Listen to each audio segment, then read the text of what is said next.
Okay, so let's dive right into this really powerful short story by A.R. Barton called Going Places. It's a fascinating look into the world of teenage dreams and the sometimes painful clash with reality. So right off the bat, we meet our protagonist, Sophie, and she makes this incredibly confident declaration. It's our first glimpse into a mind that is just buzzing with huge ambitions. And she's not just thinking about getting a job, oh no. She's picturing this whole future where she's the boss, an entrepreneur, maybe even the next Mary Quant. She wants the most amazing shop this city's ever seen. And this, right here, this is the heart of the whole story. It's this huge, immediate clash between the vibrant world inside Sophie's head and the grim, working-class reality she's living in. While she's dreaming of being a fashion designer, everyone else knows she's pretty much earmarked for the biscuit factory, a future that has zero room for glamour.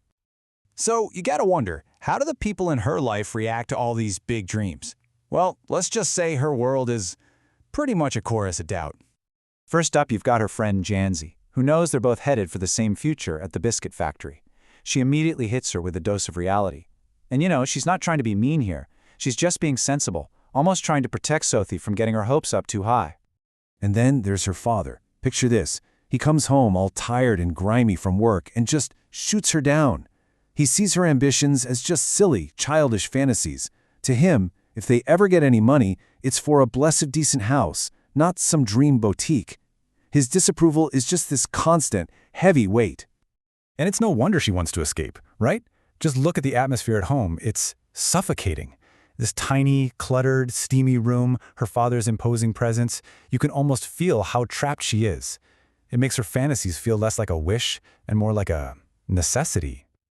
So, when your reality is that bleak, what do? You build a new one in your head. And for Sophie, her escape route has two main paths. Her first way out is through her older brother, Jeff.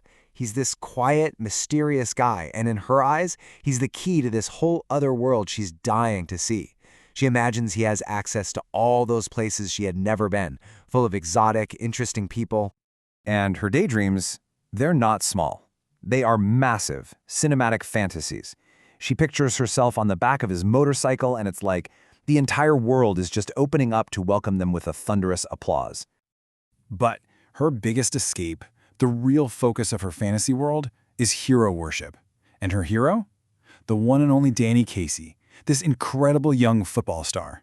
He's young, he's talented, and he is everything her life isn't: exciting, celebrated, and just bursting with potential. Now here's where it gets really interesting. Sophie doesn't just admire Danny Casey from afar. Oh no, she weaves this whole story, this secret that makes her feel important. And you can see just how this little fib snowballs, right? First, she just says she met him.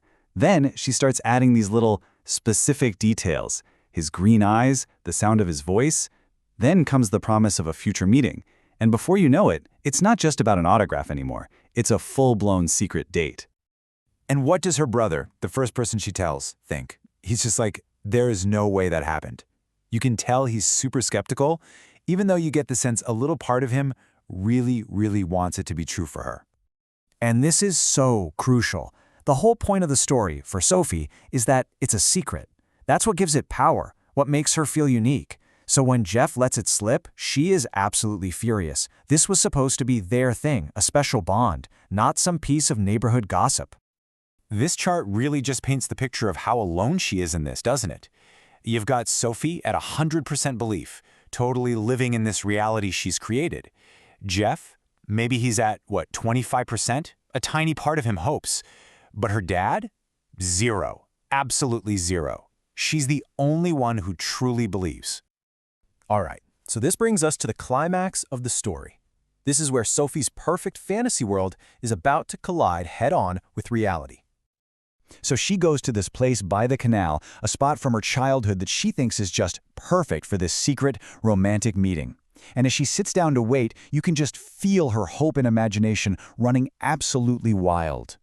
And for a little while, as she's sitting there waiting, the fantasy is completely 100% real to her. She can literally see him walking towards her out of the shadows. She even imagines how excited she'll feel. The line between what's in her head and what's real, it's just gone. But As time starts to drag on, you can feel the first cracks starting to show. That cold, creeping feeling of doubt starts to set in. The waiting turns from exciting to this heavy, heavy burden.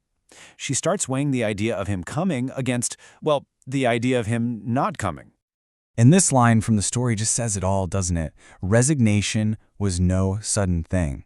It's not this one big moment of heartbreak that hits her like a ton of bricks. It's this slow, painful, crushing realization that it was never going to happen.